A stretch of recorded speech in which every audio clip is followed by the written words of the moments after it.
On the thumbnail, you may have noticed that the two vessels are parked in a way to create a triangle between them, which created a safe bathing, swimming area where crocodiles could not get to us. It was time to take a bath.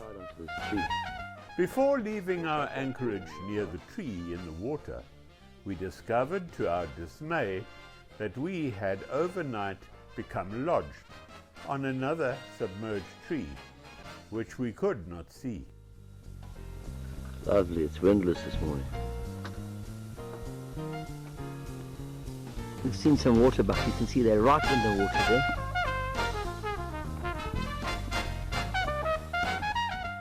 After a considerable effort, moving people's weight to different parts of the Mobi and towing sideways with our tender, we eventually became dislodged and could get underway.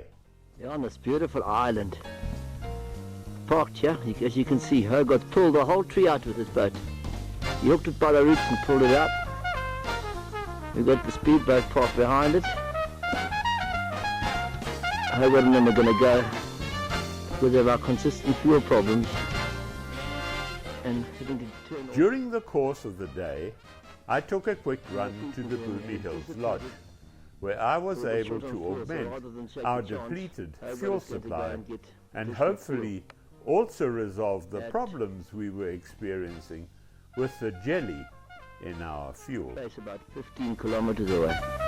And he's sitting out there in the sun. She hasn't put a foot on the island. I think she's a bit frightened of lions. This fish I caught, it's the biggest so far. Look at the size of its teeth. Hogarth hasn't beaten my record yet. So far this holds the record, okay? Thank you very much indeed. Celebrating tonight is a bottle of port from 1963. And we're all going to reflect back on our past.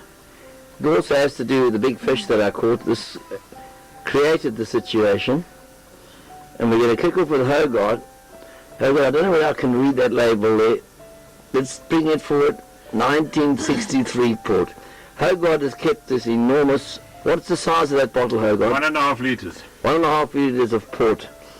And we're going to celebrate tonight. Out here in Kariba on the water, okay? Hogarth, what happened to your life in 1963? 1963 was the year I met my lovely wife.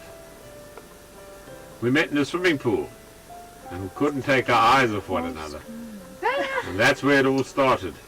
And now, 35 years later, we're still happily married. We're going to break this beautiful bottle of port on this auspicious occasion where Kurt actually caught the biggest fish of the day and the biggest fish of the trip so far, a 4-pound tiger. Congratulations, Kurt. Thank you, Hoagie. We're next with you, okay? Right. 1963, what happened to you when you were 16, okay? Well, first of all, well done, Kurt. I'm so happy at last we can crack this bottle of port. And, well, I was sweet 16 in 1963, and as Hogarth has pinched my story, that was the year we met. Okay. Rosalie, in 1963, where were you? 1963, I was living on the beachfront. I was sharing a flat with Jenny, and I was 21 years old. Just had my 21st, and we had a ball on the beachfront in a flat. 2 young girls. Yes, we made all the... What were your main hobbies then? Oh, sewing and boys. Okay. Boys? Oh, hit the beach every day. Is it okay? Oh, you must have been quite lucky then, okay? Yeah, we were. Nothing as lovely as now, okay? Thank you, dear. I caught the biggest fish today. I'm very honored to be able to share this 1963 port on this very special occasion. Not only have I caught the biggest fish with 9 days to go, I think I will have caught the biggest fish. In 1963, I entered the army, and I had a lot of different thoughts in my mind to what I had today. Okay? I don't think I knew Edley. I didn't know Rosalie. What has happened since that I've proved to be far better fishermen.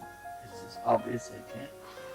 But more so, to have been able to stay a friend with Hogarth and Edley on this magnificent trip, and I thank you very much for that. Cheers, guys.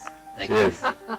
Thank you. Okay. Obviously, being the man that instigated this, not brought the port, but instigated this, I'll have my first swig. Cheers.